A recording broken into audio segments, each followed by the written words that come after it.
Dentro da tua geladeira tem muito frio ou pouco calor? E o que ondulatória tem a ver com frango assado? Tem ímãs no liquidificador? Por que deslizar no gelo é mais fácil que rolar no asfalto? E afinal, que relação tem entre o espelho e o escuro? Complicou? Simplifísica. Brilhantes, atraentes e pouco exploradas, as galáxias são aglomerados de estrelas e outros corpos celestes, unidos pela força da gravidade.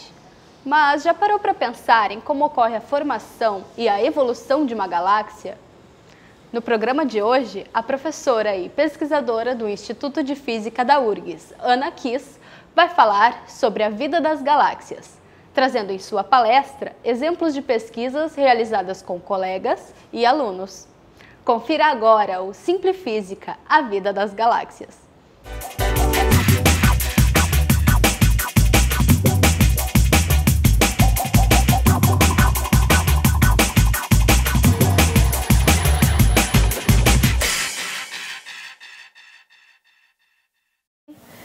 É um prazer estar aqui para falar de um dos meus temas favoritos, o que eu faço todo dia, quando eu não estou dando aula, mas agora eu também estou dando aula disso, daí está bem legal. Então, a vida das galáxias. Para entender a formação e a evolução das galáxias, a gente precisa tirar algumas informações. E de onde é que a gente tira essas informações? De dados observacionais e de simulações.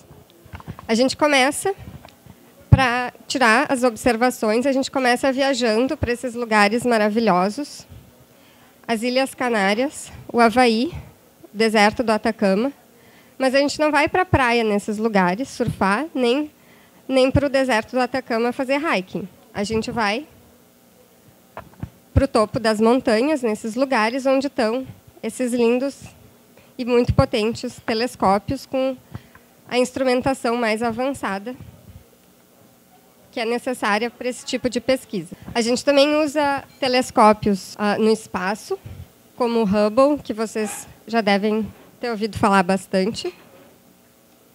E está cada vez mais na moda fazer observação remota, porque é muito caro viajar para esses lugares e, às vezes, é muito ineficiente. Então, a gente observa remotamente, por exemplo, aqui do SOAR, um telescópio no Chile, que o Brasil tem 30%. A gente observa do Instituto de Física, passa a noite inteira acordada num domingo, comendo porcaria. E essa vez a gente ainda não conseguiu observar nada e teve que acordar no dia seguinte para trabalhar para as atividades normais.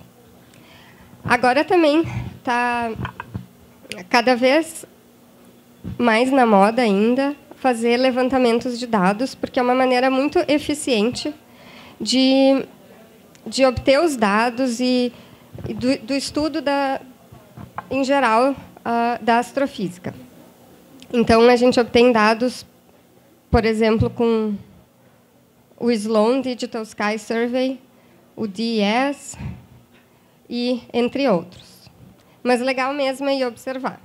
Então, eu vou falar do nosso contexto cósmico, onde é que a gente está no universo. Falar dos tipos de galáxias e das suas anatomias, do ambiente que elas vivem e as transformações que elas sofrem ao longo das vidas. Então, terminar falando da evolução delas e dos cenários que a gente pode tirar para a formação das galáxias a partir de todas essas observações e teorias. E, no meio disso, eu vou inserir um pouco da pesquisa que eu faço junto com colegas e alunos. Então, todo mundo sabe, ou deveria saber, que a gente vive numa galáxia chamada Via Láctea, que a gente pode ver de uma noite num céu muito escuro. Por exemplo, aqui a gente está vendo na montanha de La Silla, no Chile, uma nuvem esbranquiçada, e, ao lado, a pequena e a grande nuvens de Magalhães, as nossas vizinhas. Se a gente conseguisse sair da nossa galáxia, a gente acha que a gente veria algo mais ou menos assim. de outra perspectiva. E aqui, de novo, as nuvens. E a gente está localizado mais ou menos aqui. Ao redor da nossa galáxia, existem muitas e muitas galáxias satélites, pequenininhas, galáxias anãs. E a nossa galáxia, ela faz parte do grupo local, juntamente com a galáxia Andrômeda, a galáxia do Triângulo e outras muitas pequenininhas, como a galáxia de Fornax, uma anã esferoidal. E todas essas três grandes galáxias, elas têm várias satélites as orbitando. Aqui, esses pontinhos amarelos e esses pontinhos brancos representam galáxias observadas. Os amarelos e os brancos mais próximos formam o superaglomerado de Laniakea. Tá? Essa é a grande estrutura que a gente faz parte. Então, a gente pode dizer que na pontinha de um superaglomerado, chamado Laniakea, numa galáxia chamada Via Láctea, ao redor de uma estrela chamada Sol, tem um planetinha azul, a nossa casa. A gente tem que cuidar bem dela. Então, como é que é a nossa galáxia? A nossa galáxia Via Láctea, ela tem ela é formada por um disco, na verdade, 2 discos, braços espirais, um bojo e um halo. O bojo é composto de estrelas, o halo de estrelas mais matéria escura e aglomerados globulares. E esses discos, eles contêm estrelas e gás e poeira, material necessário para formar as estrelas. Se a gente olha ao nosso redor, a gente vai enxergar galáxias de todos os tipos, de todas as formas, umas mais azuis, umas mais vermelhas, umas perturbadas. A anatomia de uma galáxia genérica é mais ou menos assim. A gente pode separar elas nesses principais componentes: estrelas, gás, poeira, um buraco negro central e um halo de matéria escura. Estrelas variam de 10 milhões em galáxias anãs a 100 trilhões nas maiores galáxias conhecidas. E a Via Láctea contém em torno de 100 bilhões de estrelas. O gás e a poeira, como eu já falei, é o material necessário para formar estrelas. E o buraco negro central, a gente acha que todas as galáxias que contêm um bojo vão conter um buraco negro central que pode ou não estar ativo. E ele pode variar de 100 mil a 1 bilhão de massas do Sol. E esse halo de matéria escura, ele é invisível, mas ele é a parte mais pesada da nossa galáxia. Ele é 10 vezes mais massivo, que ele tem 10 vezes mais matéria do que os componentes visíveis.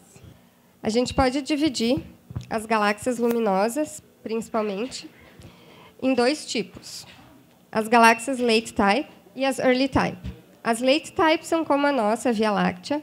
Elas são mais azuis, discoidais, elas são ricas em gás e elas estão formando estrelas, então elas têm estrelas ainda jovens. As Early Type, elas são mais vermelhas, mais redondinhas. Elas quase não têm gás. E a maior parte da população de estrelas dela é velha. Esse senhor aqui, do cachimbo, Edwin Hubble, em 1936, ele designou uma sequência de classificação de galáxias, nessa forma aqui, mais ou menos, de diapasão. Na ponta, no cabo, ele colocou as galáxias elípticas e, nos dentes, as galáxias espirais, que podem ou não conter uma barra. E entre as duas tem um tipo intermediário, que são as galáxias lenticulares, as S0. Então, uma reflexão acerca da classificação morfológica. Então, o primeiro passo de uma ciência empírica é procurar por padrões, então tentar entender a física que está por detrás. E o esquema proposto por Hubble, ele tem sido refinado desde então, mas ele já não representa mais o que ele representava naquela época. Hoje a gente tem uma quantidade absurda de dados e a gente tenta definir famílias de galáxias através das propriedades físicas e das correlações fundamentais que vão refletir suas histórias de formação e de evolução. A gente procura por propriedades de subsistemas de galáxias. A gente divide as galáxias em discos, bojos e halos, entre outros componentes, e a gente tenta, então, deduzir as origens e a evolução desses componentes separados e juntos. Uma forma mais moderna de agrupar galáxias é colocar elas num diagrama como esse aqui.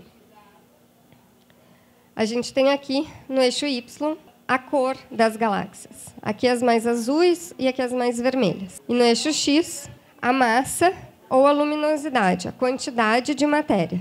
Daí a gente pode separar, se a gente observa milhões de galáxias e coloca elas nesse diagrama, elas tendem a cair em duas sequências, numa nuvem azul e numa sequência vermelha. A nossa cairia na nuvem azul. E aqui a Early Type na sequência vermelha.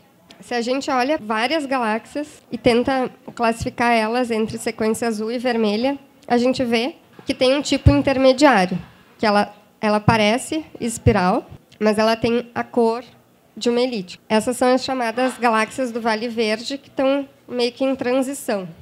Então, uma segunda reflexão. Então, a morfologia e as propriedades das galáxias vão refletir as diferentes histórias de formação e de evolução. E a gente não envolve nessa descrição a matéria escura, que é a componente dominante. E a interpretação das diferentes morfologias vai nos dar diferenças nos históricos de formação das estrelas. Enquanto as elípticas, vermelhas, formaram a maior parte de suas estrelas muito cedo, ou seja, elas usaram todo o gás, praticamente, elas têm estrelas velhas. E as espirais, elas possuem uma formação estelar substancial ainda agora.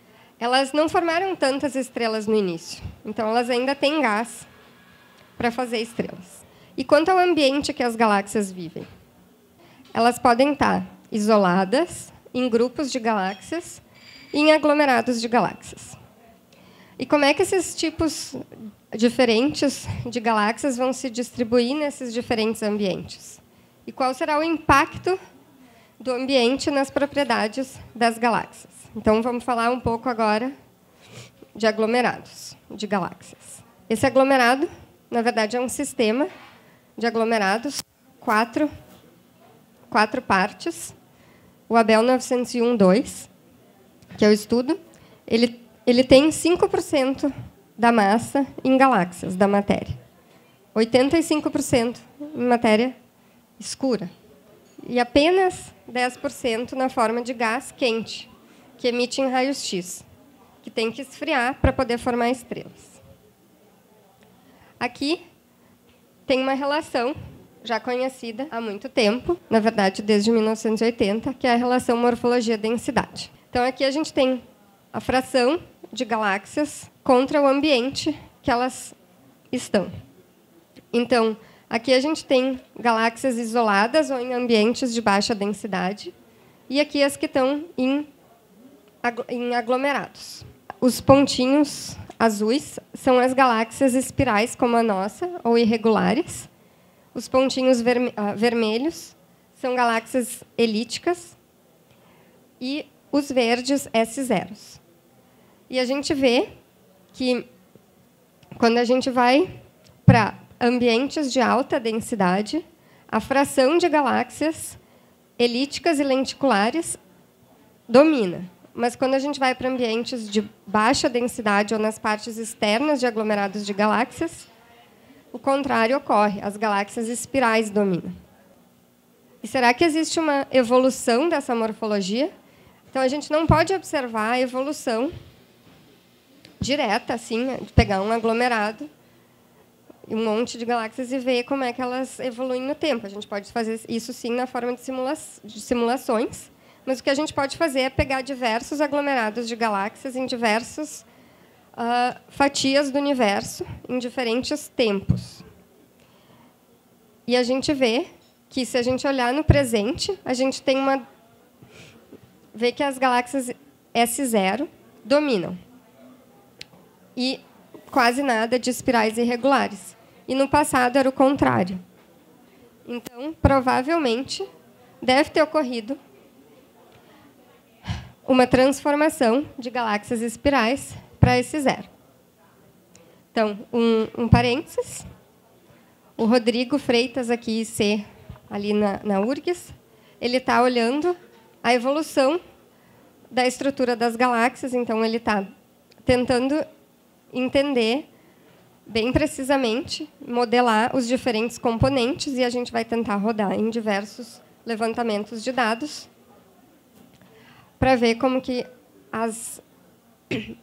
se existe uma evolução dos diferentes componentes ao longo do tempo. As galáxias, na sua vida, elas podem sofrer com diversas coisas que dependem dos seus vizinhos, do ambiente que elas vivem, do gás que tem em volta delas. E a gente vai ver cada um desses agora. Esses efeitos ambientais nas propriedades das galáxias, como fusão, canibalismo, harassment, stripping, estrangulamento e causas naturais. Fusão. Major mergers, quando a gente tem galáxias de tamanhos similares, como esse cartoon aqui, que colidem e se fundem. Um major merger desses, ele é muito espetacular, e o efeito dele pode durar até 1 bilhão de anos. Se existe gás presente, vai ter formação de estrelas. E ela é a melhor maneira de mudar a estrutura de uma galáxia espiral para uma galáxia elíptica. E o lugar onde isso mais ocorre são em grupos e nas partes externas de aglomerados de galáxias. Aqui a gente tem snapshots feitos com o Hubble de algumas galáxias em processo de fusão, de major merger. Na verdade, parece que é evolução temporal, mas são diferentes pares de galáxias. E aqui eu tenho um exemplo de um dos mais famosos, a galáxia de Antena.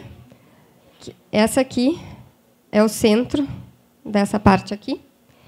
E a gente vê a formação de muitos aglomerados estelares gigantes, que podem vir a ser os aglomerados globulares da nossa galáxia, numa analogia. Mas eles têm mais...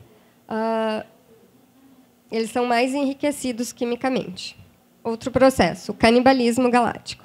Então, quando a gente tem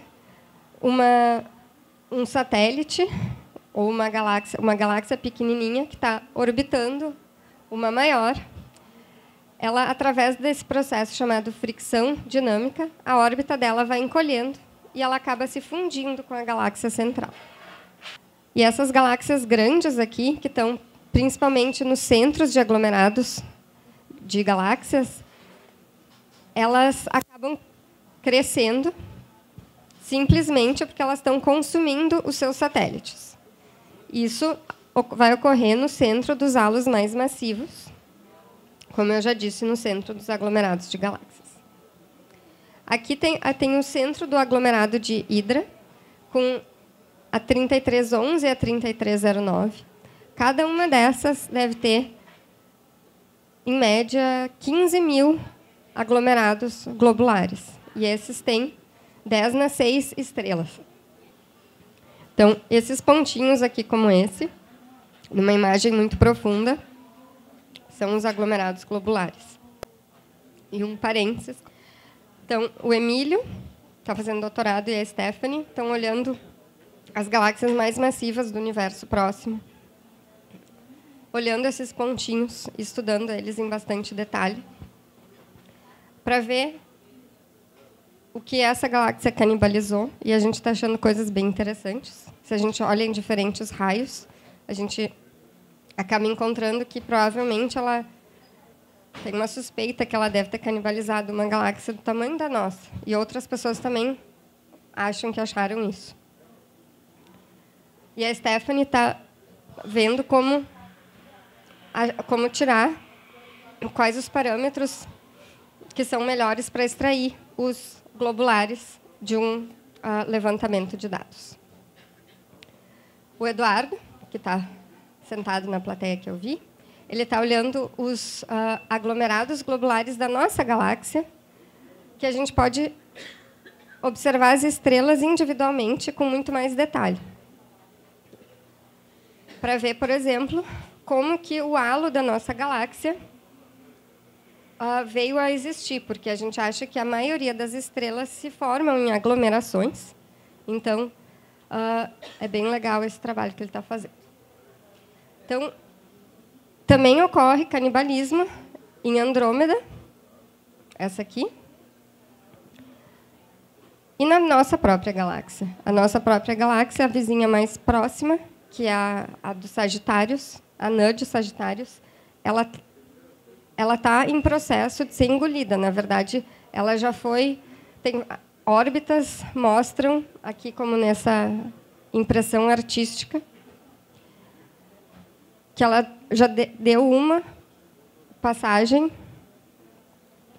nessa direção aqui, e alguns globulares dela já foram engolidos pela nossa galáxia. O Harassment, o terceiro, quando duas galáxias próximas, elas passam próximas umas das outras, mas elas não chegam a colidir. São encontros frequentes a altas velocidades, ocorre principalmente com galáxias discoidais, com pouca matéria, e elas vão ser as mais vulneráveis. Vai mudar a estrutura, criar simetrias, barras e caudas de maré. Isso ocorre principalmente na parte central de aglomerados de galáxias.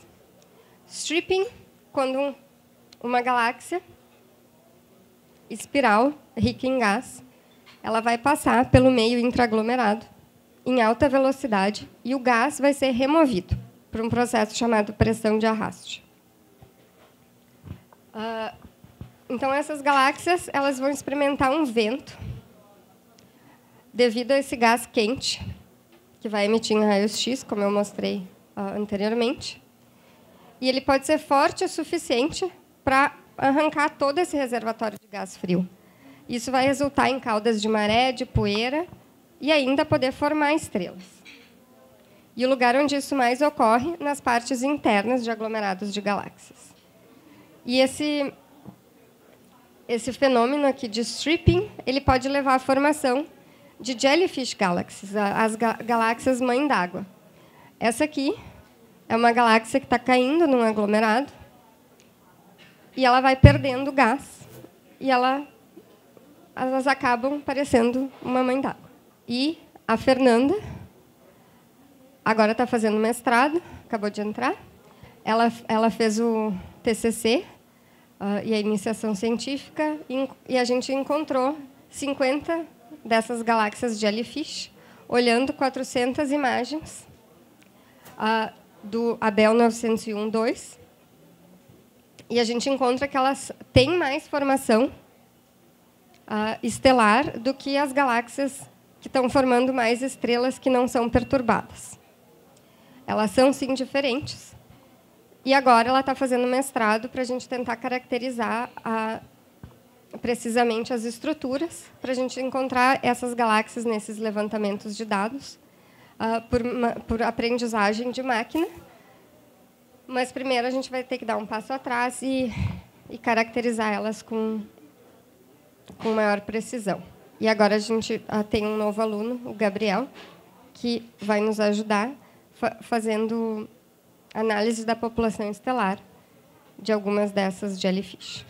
Chegando nos últimos, o estrangulamento, simplesmente quando uma dessas galáxias ricas em gás, ela vai cair no aglomerado, mas a pressão não vai ser forte o suficiente, então simplesmente ela vai fading e ela fica uma dessas espirais vermelhas. E tende a ocorrer em galáxias ricas em gás e em grupos e nas partes externas de aglomerados de galáxias.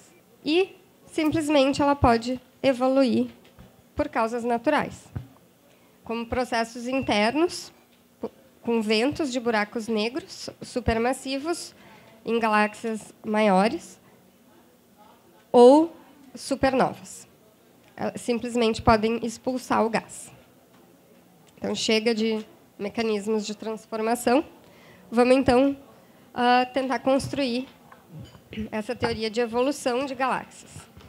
Como eu falei, a gente não pode observar como uma galáxia vai evoluir individualmente, mas a gente pode observar diferentes galáxias em diferentes estágios de evolução. Aqui a gente tem a linha do tempo. Aqui é o universo atual. E aqui é 5,1 bilhões de anos atrás, 7,8, e assim vai. A gente está conseguindo observar o universo até aqui. As cores mudaram, as formas mudaram, o tamanho mudou. Elas eram mais pequenininhas e elas estão ficando mais organizadas. Então, as estrelas, elas vão evoluir, elas vão nascer no meio interestelar, vão evoluir, vão morrer, vão ejetar os envelopes de gás e vão explodir. Ou vão explodir, nem sempre. Elas vão enriquecer o meio interestelar, novas gerações de estrelas vão nascer. As estruturas do universo vão evoluir, a gente tem flutuações de densidade que vão colapsar e se fundir de maneira hierárquica. E as evidências observacionais das propriedades das galáxias vistas nos estágios iniciais do universo. A gente tem esses constraints. A galáxia é mais jovem, né? Mais para o passado, já observada. Essa aqui, chamada GN-Z11, aqui está a linha do tempo atual. Ela é de um tempo que o universo tinha apenas 3% da idade atual, e ela é 25 vezes menor que a Via Láctea, e tem apenas 1% da matéria da Via Láctea. Então, aqui a gente tem o ambiente de alta densidade e ambientes de baixa densidade. Cada númerozinho aqui vai representar a massa de um certo bin de galáxias. Então, as galáxias mais massivas, essas aqui, elas tendem a ter surtos de formação estelar quando o universo era mais jovem. Enquanto que as menos massivas, como essa aqui, elas formam estrelas de maneira mais contínua. E a gente vê que tem um delay aqui para os ambientes de baixa densidade. Isso aqui são tudo utilizando dados observacionais. Então, em baixa densidade, começa 2 anos depois. 2 bilhões de anos depois.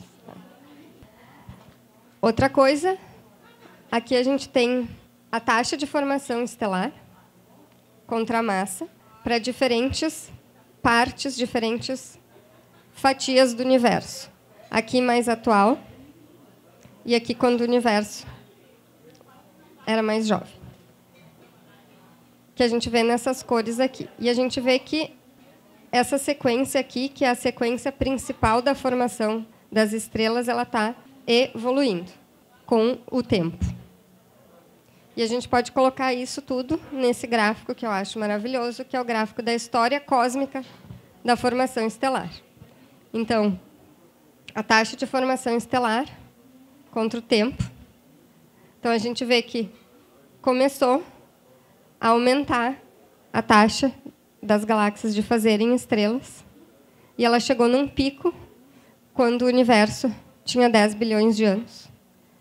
E depois caiu e tem caído desde então. Tá, ok. Mas como é que a gente pode juntar tudo isso que eu falei para vocês para criar um cenário consistente de formação e evolução desses objetos? Como é que a gente pode fazer uma galáxia? Então, esse cartoon, que eu acho bem ilustrativo, a partir das flutuações iniciais, da radiação cósmica de fundo, a gente forma estruturas, essa rede cósmica, e está cheia de halos de matéria escura que estão em rotação. E esses halos vão formar discos, se eles estão em rotação. E o gás que vai estar nesses discos vai esfriar, vai formar estrelas. Então, a gente tem uma galaxinha. Se 2 galaxinhas como essas se fundirem, elas podem virar uma galáxia esferoidal. Se novos discos se formarem ao redor de uma galáxia como essa, e o gás ficar frio, a gente pode ter mais fusões, e assim continua. Mas a gente sabe, isso é bem resumido, bem simplificado, mas a gente sabe que tudo começou com o Big Bang. Aqui a gente tem uma simulação da matéria escura, que está mostrando, uma simulação cosmológica, que está mostrando a formação das estruturas no universo. Aqui está o tempo. resultante da gravidade, atraindo a matéria para os picos de mais alta densidade. Então, aqui vão ser os aglomerados de galáxias, e aqui vão ser os voids, os vãos, onde não vai ter nada. Mas não vai ter nada não é bem assim. A gente olha e tem um monte de coisa. E a maior parte da matéria ela está em halos de diferentes tamanhos. Os halos começam pequenininhos e vão se fundindo para criar estruturas cada vez maiores. Então, as galáxias anãs, elas são os tijolinhos da formação das galáxias maiores. Aquelas simulações eram só de matéria escura. Aqui, a gente começa a colocar o gás. E a gente tem tecnologia para isso faz pouquíssimo tempo. Aqui é a simulação Illustris. O gás torna tudo complicado e tem muitas perguntas em aberto. Muito disso não fecha com as observações. Tem bastante trabalho ainda. Então, algumas considerações finais. As galáxias são os blocos fundamentais do universo observável. Ainda tem muitas coisas para a gente estudar, mas duas das principais é entender como é que as galáxias construíram a sua massa, a sua matéria, porque a matéria escura é dominante e a gente não sabe quase nada sobre ela. Ela não pode ser observada diretamente. Como é que o gás é convertido em estrelas e vice-versa? Esses processos são observados, mas eles são muito, muito difíceis de modelar. E as fronteiras atuais, que a astronomia está andando, é fazer sondagens fotométricas, os surveys, e espectroscópicas, e aliar isso com simulações numéricas cosmológicas, como as que eu acabei de mostrar. E a tecnologia vai avançando. Então, em 1990, a gente estava vendo essa parte aqui do universo. E a gente vai vendo cada vez mais longe. E agora a gente está quase tendo esses monstros para nos ajudar a desvendar os mistérios do universo. O James Webb Space Telescope vai ser o sucessor do Hubble. Ele vai ser lançado em maio de 2020. Tem o TMT, o ELT e o GMT. O TMT é de 30 metros. O ELT é Extremely Large.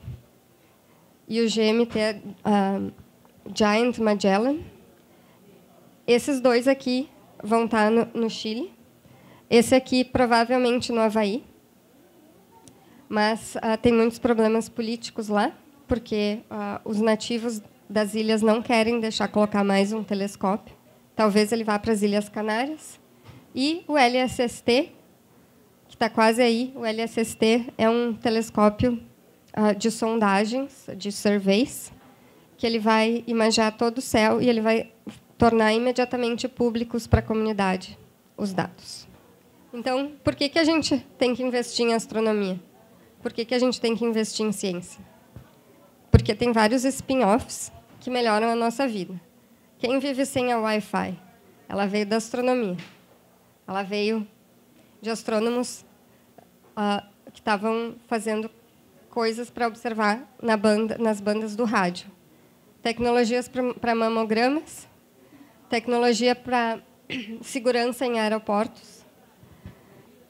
E ela tem o poder de trazer estudantes para as áreas de ciência, tecnologia, engenharias e matemática. Isso é fundamental para desenvolver a economia de um país.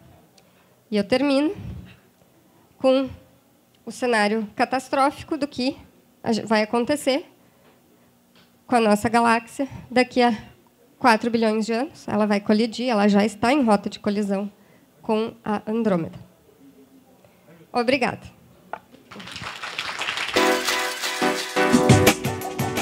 E aí, gostou desse Simple Física? Você pode assistir outros programas no canal do YouTube da URGS TV. Basta acessar youtube.com/URGS TV e escolher o programa que você quiser. Até a próxima!